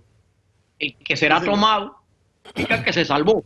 Entonces, él no dice ni siquiera el que fue dejado en qué condición quedó, porque hasta la Biblia dice que con el espíritu de su boca y el resplandor, noten que todo es visible, el resplandor, la manifestación, dice que en ese momento todos esos que serán dejados quedarán muertos incluso. Entonces la palabra rapto no aparece, ni siquiera la idea tampoco. Pero está claro que hay una decisión individual. Digo que nos ves, te queremos hacer un llamado, que la venida del Señor implica es una decisión. Ahora, mientras la gracia está abierta, mientras se está predicando, qué bonito que este programa se esté dando y a tantos hogares esté llegando, ¿no? Amén. Hacemos un llamado, tú seas ese que será tomado con Cristo en gloria. Muy bien, muchas gracias. Quiero finalmente, por última vez, mencionar la información de contacto. Para aquellos que quieren participar, todavía hay un poco más de tiempo. Así que, si usted desea participar, le invitamos a llamar al número 1-618-627-7021. 1-618-627-7021. Finalmente, más 1-618-627-7021. Por WhatsApp puede comunicarse también. El número es más 1-618-218-3936. Más 1-618-218-3936. Finalmente, más 1-618-218-3936. Por correo electrónico, latino@3abn.tv. latino@3abn.tv. Última vez, latino@3abn.tv. Muchas gracias por aquellos que ya enviaron sus preguntas. La próxima pregunta que tenemos para ustedes, caballeros, dice: ¿hacia dónde va el alma mía cuando muera? Muy bien, caballeros, entonces la persona quiere saber, cuando la persona muere, ¿hacia dónde va el alma? A la tumba. Pastor Vega, adelante. A la tumba, al sepulcro, porque la Biblia enseña, ya como se ha dicho anteriormente, que el alma sencillamente es otro nombre para una persona en su totalidad, en lo físico, en lo emocional, en lo espiritual.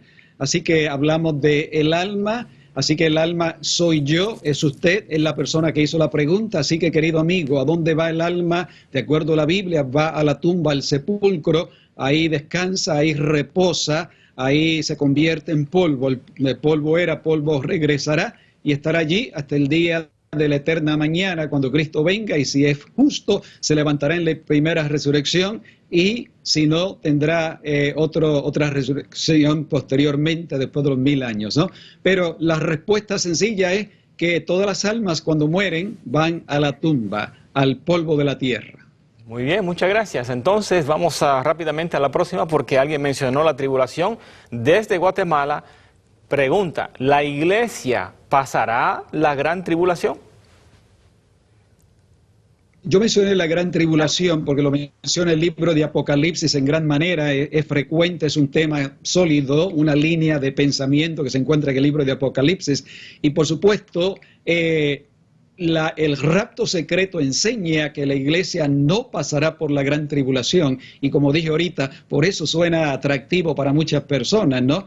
Es estar salvo y dejar que el mundo acá pase lo que pase, pero el libro de Apocalipsis enseña, predica que la iglesia pasará por la gran tribulación, y Cristo lo enseñó en este mismo capítulo de Mateo 24 que estamos viendo, ¿no?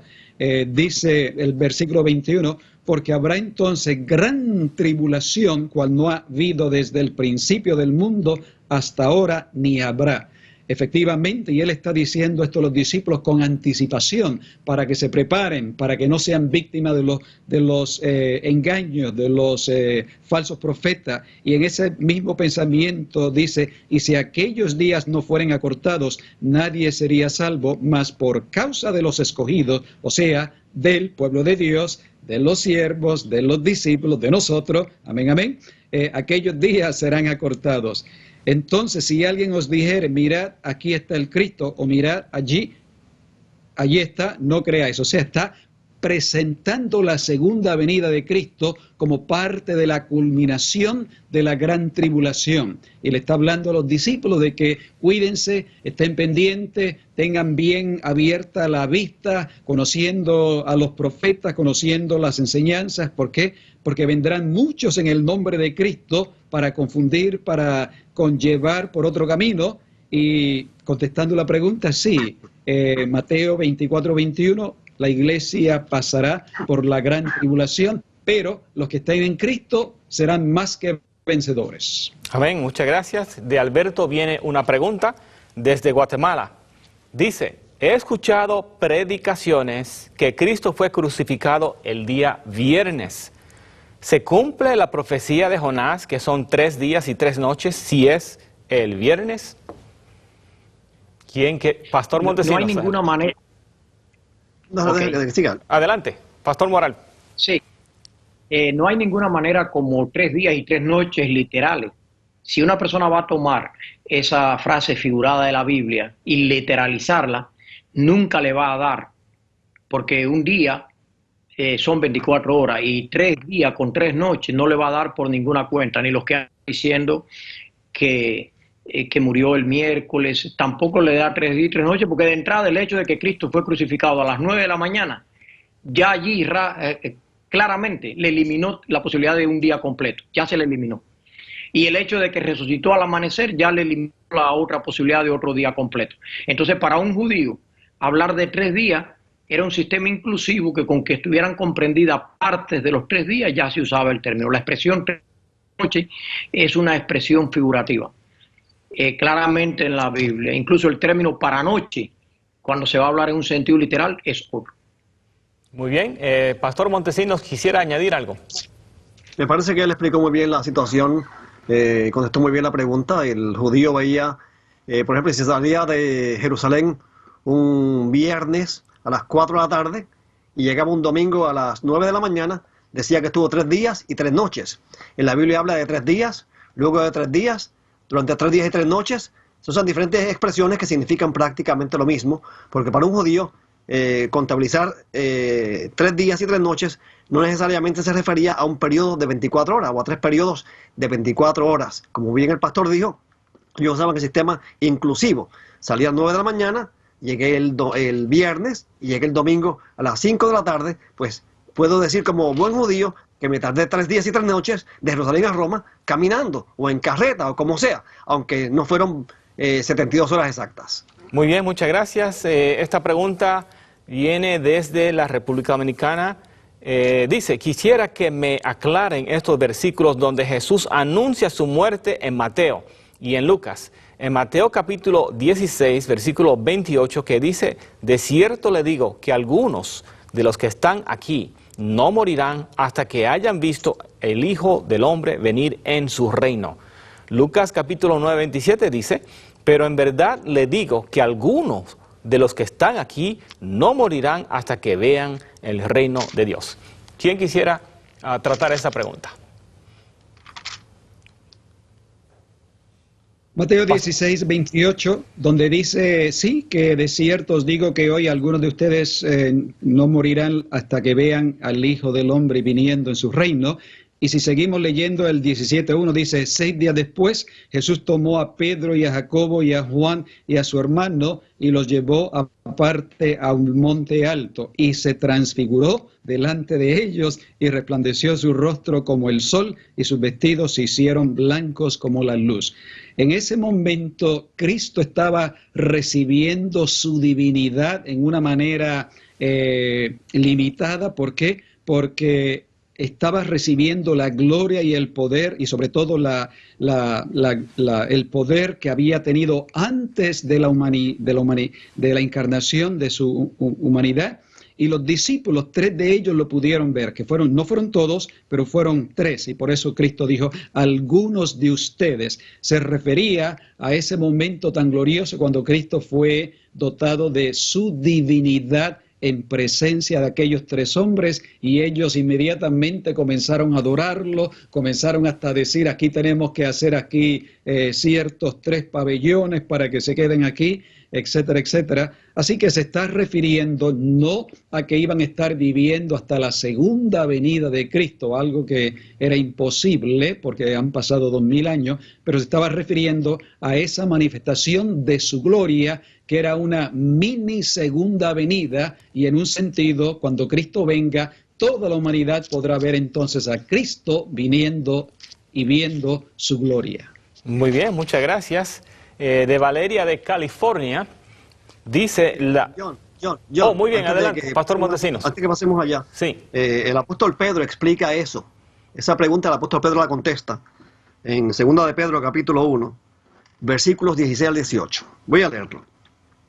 Porque cuando os dimos a conocer el poder y la venida de nuestro Señor Jesucristo, no seguimos fábulas ingeniosamente inventadas, sino que fuimos testigos oculares de su majestad. Pero cuando él recibió honor y gloria de Dios Padre, la majestuosa gloria le hizo esta declaración: este es mi Hijo amado, en quien me he complacido. Y nosotros escuchamos esta declaración hecha del cielo cuando estábamos con él en el Monte Santo. Estoy abundando lo que el pastor comentó anteriormente. Esa manifestación gloriosa que acompañó a Jesús, que se manifestó en Jesús en ocasión de esa reunión en el Monte de la Transfiguración con Moisés y Elías, es la misma gloria que la acompañará en su segunda venida. Ellos, según el apóstol Pedro, vieron al Cristo glorioso, tal y como vendrá en su segunda venida. Tuvieron ese privilegio de verlo. Amén. Con la gloria que vendrá en su segunda venida. Y así que se explica este pasaje. Recuerde que Jesús hablaba en parábolas, y sin parábolas no les decía nada.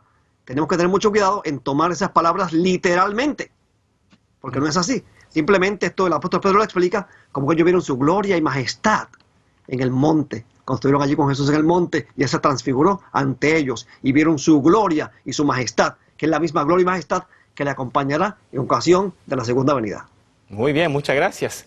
Valeria de California dice, la parte del rapto que ustedes estaban mencionando es paralelo con lo que pasó con Noé en el diluvio. Los que van a ser llevados serán los que van al cielo, y los que serán dejados son los que no se van a salvar. Está como haciendo una pregunta. Yo creo que sí, pero noten que nunca hubo un rapto de Noé. En el tiempo del diluvio no hubo ningún rapto. Simplemente cuando el diluvio vino, dice, se los llevó. ¿Pero a dónde se los llevó? Los convirtió en petróleo, porque hoy en día por eso tenemos petróleo. Lo hicieron para Cristo, pues están brillando a través de la luz eléctrica. Pero no que el diluvio se lo llevó a ninguna dimensión estratosférica. Tengamos en cuenta que el término los llevó sencillamente es los mató, pero como es tan cruda la realidad de los mató, entonces dice se los llevó. La gente dice el coronavirus se lo llevó, pero yo no creo que alguien esté pensando que lo soltó por allá por Marte o por Neptuno. Se lo llevó quiere decir está en el cementerio, pero son realidades que mejor las decimos a través de los eufemismos, el arte del bien decir. Muy bien, muchas gracias. Tenemos aquí una pregunta de Colombia. Desde Colombia dice, ¿es normal tenerle miedo a la muerte después de haber aceptado a Cristo como su Salvador? Bueno, como psicólogo, le puedo decir que un poquito de temor como seres humanos en pecado siempre tenemos, pero dice la Biblia que el perfecto amor echa fuera el temor. Por eso Cristo cada vez que llegaba decía no temáis, porque si no hubiera amor, Él no diría no temáis. Desde el lado humano, desde nuestra naturaleza caída, hay un miedo a lo desconocido, un miedo a la muerte. No fuimos creados para morir. Y ese pequeño miedo a la muerte incluso indica claramente que ese no es el propósito de nuestra existencia. Pero podemos, cuando el Espíritu de Dios llega a nuestras vidas, que es el Consolador, nos habilita, nos prepara tanto para la vida como para la muerte. Hasta el punto que Pablo dijo, para mí el vivir es Cristo y el morir es Cristo, porque ya el diablo ni siquiera tiene nada que hacer en mí. Muy bien, muchas gracias, caballeros. Esta es la próxima pregunta y viene de Emanuel. Mi pregunta es esta, dice, ¿me pueden explicar por qué el Espíritu Santo es igual al Padre y al Hijo? Repito, esta persona quiere saber por qué, no sé por qué quiere saber por qué, pero dice, ¿por qué el Espíritu Santo es igual al Padre y al Hijo? Pastor Montesinos. Sí, porque es Dios juntamente con el Padre y con el Hijo. En el libro de Hechos, capítulo 5, versículos 3 y 4, dice que mentir al Espíritu Santo es como mentir a Dios. Hay saludos y bendiciones epistolares triunas en el Nuevo Testamento. Hay una fórmula bautismal en Mateo 28, 19 que menciona al Padre, al Hijo y al Espíritu Santo. Y es interesante que en estos saludos y bendiciones epistolares se mencionan a los tres. Si los saludos y bendiciones epistolares están allí, es porque son tres y no dos ni uno. Así que el Espíritu Santo es tan Dios como el Padre, es omnipresente, es omnipotente, es un ser personal y tiene los mismos atributos que poseen el Padre y el Hijo. Por eso es Dios también. Muy bien, muchas gracias. Quería agregarle... Paul, si por favor, posible. adelante. Sí. En Juan capítulo 14, donde Cristo dice, da la promesa del Espíritu Santo, y Él dice, me voy, pero no lo voy a dejar huérfano, porque voy a enviar a otro consolador, ¿no? Y cuando vamos al griego, la palabra para otro es la palabra que es uno igual, ¿ok? Que viene a ser la palabra alos, en vez de heteros, que vendría a ser otro diferente. Así que el hecho de que Cristo introduce al Espíritu Santo diciendo que es igual a mí, pues tenemos que creer que el griego lo defiende y la misma expresión de Cristo también le da ese peso y ese valor. Son el mismo, ¿no? Y Cristo es igual que el Padre, porque en el mismo capítulo Él dice que me ha visto a mí, ha visto al Padre, así que los tres son iguales. Muy bien, muchas gracias. Entonces tenemos una desde República Dominicana. Ambiorix quiere saber si Elías está en el cielo y vivo. Bueno, es lo que la Biblia dice que fue trasladado al cielo. La Biblia dice que fue trasladado. Ahora, el cielo no es una dimensión estratosférica, así como un éter. La Biblia habla del paraíso de Dios, la Biblia habla del trono de Dios, habla del santuario. Es decir, es un lugar tan físico y tan perfecto todo esto aquí, ¿no? Porque nuestro Dios es un Dios real y el cielo es un lugar real. Entonces, no entendamos el término cielo como algo etéreo, donde no hay nada, ¿no? Sino entendamos cuando la Biblia habla claramente del paraíso de Dios, hasta la palabra significa parque. Y Cristo desde la cruz le dijo al ladrón, conmigo estarás en el paraíso. Entonces la Biblia dice que fue traspuesto sin ver la muerte, tanto Enoc como fue trasladado luego Elías en un carro de fuego. Y con nosotros también, lógicamente, en la segunda venida, no será un rapto, pero será un traslado. Qué bonito, ¿verdad? Cuando seamos trasladados y podamos estar allá con todos los redimidos en aquella dimensión. Amén, amén, muchas gracias. Yo estoy escuchándolo a ustedes y sé que cuando están hablando, inmediatamente cuando lo escucho hablar, estoy pensando en los versículos del cual están hablando. Tal vez nuestros amigos no todos pueden reconocer esos versículos que ustedes están mencionando cuando están hablando, porque están como parafraseando algunas veces y explicando los versículos, aunque no mencionan el libro y capítulo, etcétera. Muy bien, vi la mano del pastor Vega y luego el pastor Montesinos. Sí, correcto. Para darle un versículo acerca de Elías vivo, está Mateo 17, hablando del mismo momento que ahorita estuvimos haciendo alusión, y es cuando Cristo estaba en el monte de la transfiguración, se apareció Moisés y se apareció Elías, y ahí lo encontramos que venía como un mensajero del Padre del cielo para darle ánimo a Jesús, que estaba por comenzar en breve ya la última faceta de su ministerio, que lo iba a llevar al Monte Calvario, y estuvieron allí diciéndole o animándole, y creo que también había un interés personal, ¿no? Porque si Cristo no triunfaba en el Monte Calvario, Elías y Moisés no tenían derecho para estar en el cielo.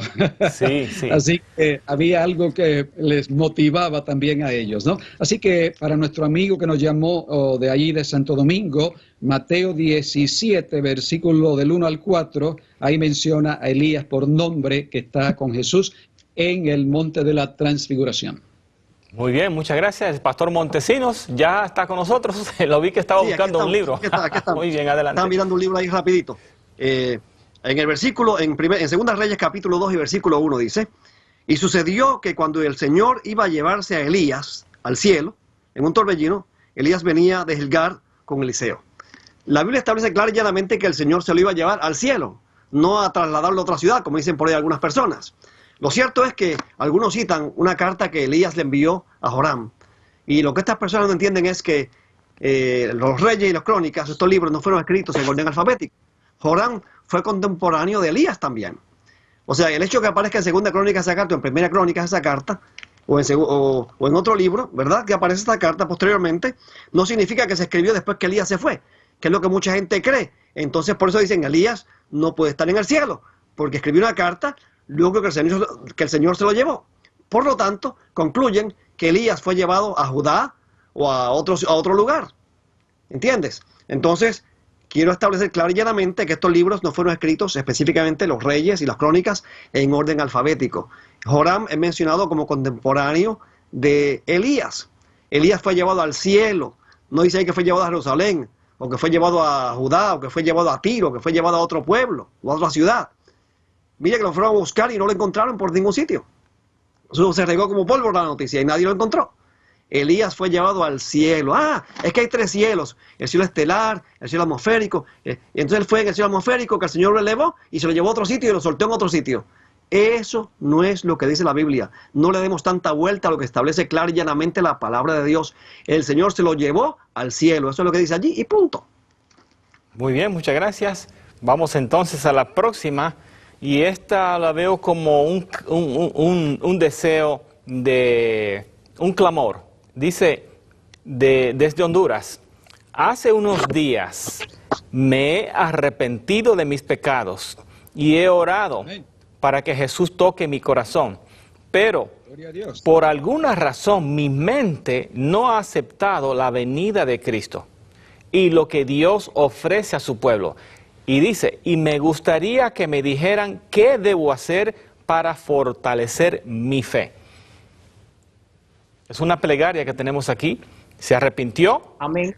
oró para que Jesús toque su corazón, pero como que la mente todavía no acepta la venida de Cristo Jesús y lo que Él ofrece a su pueblo. O sea que necesita algunos comentarios que le van a estimular y fortalecer su fe. Sería un buen ejercicio seguir orando por las demás cosas que faltan, porque una vez que se han mencionado que son parte del plan de Dios para tu vida, si Dios te perdonó tus pecados, Él no quiere que tú quedes en este mundo de dolor, de muerte. Él tiene para ti algo mejor.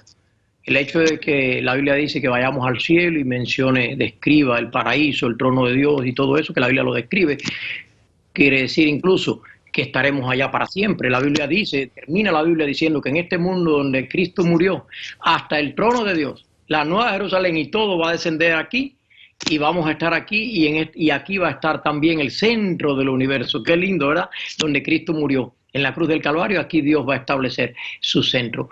Y de todos los lugares del universo querrán venir aquí, ¿verdad?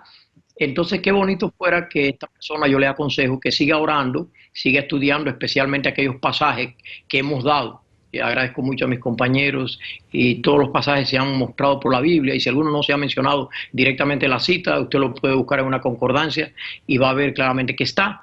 y creer lo que la palabra de Dios dice. Porque dice la Biblia que si alguno le quita a lo que dice la palabra de Dios, o alguno le pone, si le quita, dice que Dios le va a quitar su parte. Y si le pone, dice que Dios le va a añadir las plagas que están escritas en el libro. Y eso es nada más una advertencia. Dios no quiere que nada de eso nos suceda. Por eso Él quiere darnos lo completo. Todo lo que Él prometió está incluido en el mismo paquete. El perdón y la vida eterna y la salvación y la morada en su reino. Que Dios le bendiga a la querida joven que ha hecho la pregunta y que pueda seguir creciendo. Todos un día hemos crecer en áreas y Dios lo ha hecho porque Él lo ha prometido. Amén. Amén, muchas gracias. Muy bien, quiero agradecer a todas las personas que enviaron sus preguntas, llamaron. Creo que tal vez tenemos tiempo para una más y luego vamos a pedir a los pastores que den alguna exhortación final para ustedes.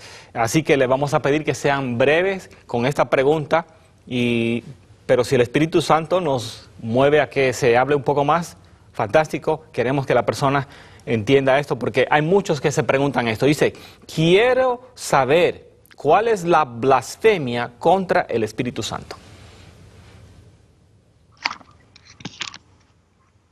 Pastor Moral, adelante. La Biblia dice que el Espíritu Santo intercede por nosotros, que Él es el único que nos convence. Entonces entiende que la blasfemia contra el Espíritu Santo es que una persona decidió no obedecer la voz del Espíritu Santo. Imagínense que Dios respeta nuestro libre albedrío, dice que Él está a nuestra puerta y llama. Entonces cuando nosotros juntamos, ahí nos explica qué cosa es la blasfemia contra el Espíritu Santo, pero cuando leemos todo el contexto de ese pasaje y de las Escrituras, el mejor entendimiento es que la blasfemia contra el Espíritu Santo es cuando una persona decide por sí misma rechazar de una manera permanente y total la voz de Dios. Hay un momento que aunque el Espíritu siga hablando, la persona ya no le escucha. Incluso una buena noticia le tengo. El hecho de que una persona piense que ha cometido el pecado imperdonable es una evidencia de que no lo ha cometido. Porque quien lo ha cometido ya se cree que es como Dios, así como se creyó un día Lucifer en el cielo. Miren ustedes, Lucifer cometió el pecado imperdonable. Creyó. Muy bien, muchas gracias. Parece que se quedó así en el momento. Vamos a esperar que se restablezca la señal cuando llegue su momento. Muy bien, entonces vamos a pedir un comentario final para ustedes, alguna exhortación. Estamos viviendo en los últimos días. Cristo viene en algún momento muy pronto. Vamos a comenzar con el pastor Gilberto Vega, que nos hable aproximadamente un minuto, alguna exhortación, algún comentario final que quiere dejar con nuestros amigos. De vez en cuando uno va manejando por algún camino y ve una cruz a la orilla del camino, ¿no? Cada vez que yo veo una cruz a la orilla de un camino que casi siempre tiene flores y uno sabe que una persona murió allí y murió trágicamente, ¿no? Y el pensamiento que me viene a mí a la mente en esos momentos es, esa persona no llegó a su casa ese día. De allí lo llevaron al hospital posiblemente, de ahí terminó en un morgue, de allí al cementerio y nunca llegó a su casa. Hay una aerolínea de vuelos por aquí en esta parte del país que su lema es: nosotros lo llevamos a usted al lugar más hermoso del mundo, su casa, su hogar. Y Cristo ha prometido llevarnos a nosotros a su hogar. Cristo lo dijo en San Juan capítulo 14 del 1 al 3, que Él se iba al cielo después de estar aquí en su venida, primera venida, y que regresaría para llevarnos al cielo. En ese día, sin embargo, lo estaremos recibiendo y va a ser un día glorioso, hermoso, pero para ese momento, dice Apocalipsis 19:7, que la iglesia se habrá preparado. Dice, gocémonos y alegrémonos y démosle gloria, porque ha llegado la boda del Cordero y su esposa se ha preparado. En otras palabras, el cielo es un lugar preparado para gente preparada. Nadie va a llegar allá por coincidencia, o como me gusta decir, como Cristóbal Colón. Cristóbal Colón descubrió América no por accidente, por casualidad. Él salió para la India, pero sin embargo nadie va a llegar al cielo por accidente, por error, ¿no? Y finalmente decir, ¿sabes qué? me gusta, me voy a quedar aquí. No, no, el cielo es un lugar preparado y yo quiero que mis amigos, mis televidentes, que efectivamente hagan una preparación y que toda esta programación y las que se encuentran en 3ABN, que sigan aprovechándose, que van a nutrirlo y a prepararlo para estar preparado para ese glorioso día. Que Dios les bendiga. Muchas gracias, Amén. Pastor Gilberto Vega. Vamos ahora al Pastor Rafael Montesinos. Un minuto, por favor. Sí, solamente 2 pasajes. Romanos 8, voy a leer el versículo 35. ¿Quién nos separará del amor de Cristo? ¿Tribulación, o angustia, o persecución, o hambre, o desnudez, o peligro, o espada?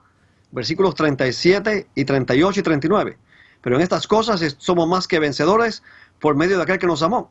Porque estoy convencido de que ni la muerte, ni la vida, ni ángeles, ni principados, ni lo presente, ni lo porvenir, ni los poderes, ni lo alto, ni lo profundo, ni ninguna otra cosa creada nos podrá separar del amor de Dios, que es en Cristo Jesús, Señor nuestro. Con esta seguridad, movámonos hacia el futuro, desechando las armas de las tinieblas y vistiéndonos de las armas de la luz. Que Dios te bendiga. Muy bien, muchas gracias, Pastor Rafael Montesinos. Pastor Moral, tiene un minuto. Agradezco mucho a mis colegas y agradezco mucho al señor Dinsi por ser gerente y por haber motivado este programa. Y quiero terminar con una promesa de Jesús. Es cierto que aunque Él habló que volvería y aunque la Biblia dice se fue, también dice aquí algo en otra dimensión. He aquí, estoy con vosotros todos los días hasta el fin del mundo. En medio del coronavirus, en medio de la gran tribulación, no habrá un momento cuando Cristo no esté contigo. Lo repite de nuevo en Apocalipsis, estoy a tu puerta. Él quiere estar a tu lado, como tu amigo. Y aquellos que van a morar con Él cuando Él venga y que se van a gozar, son aquellos que se han gozado en el día con Jesús. Que sea Jesús tu amigo y la palabra de Él sea tu guía. Muchísimas gracias. Amén. Muchas gracias, Pastor Vega, Pastor Montesinos y Pastor Moral. Y queridos amigos, muchas gracias a ustedes también. Quiero compartir finalmente el libro de Juan, capítulo 16, versículo 33. Dice, estas cosas os he hablado para que en mí tengáis paz. En el mundo tendréis aflicción, pero confiad, yo he vencido al mundo. Gloria a Dios. Cristo fue victorioso, Cristo te ama y desea que tú seas feliz y tenga la salvación que Él te ofrece gratuitamente. Gracias a Dios tenemos la puerta de misericordia abierta. Entrégate a Jesús mientras hay tiempo. Cristo viene pronto y gracias por estar con nosotros. Que Dios te bendiga. Hasta la próxima. Amén.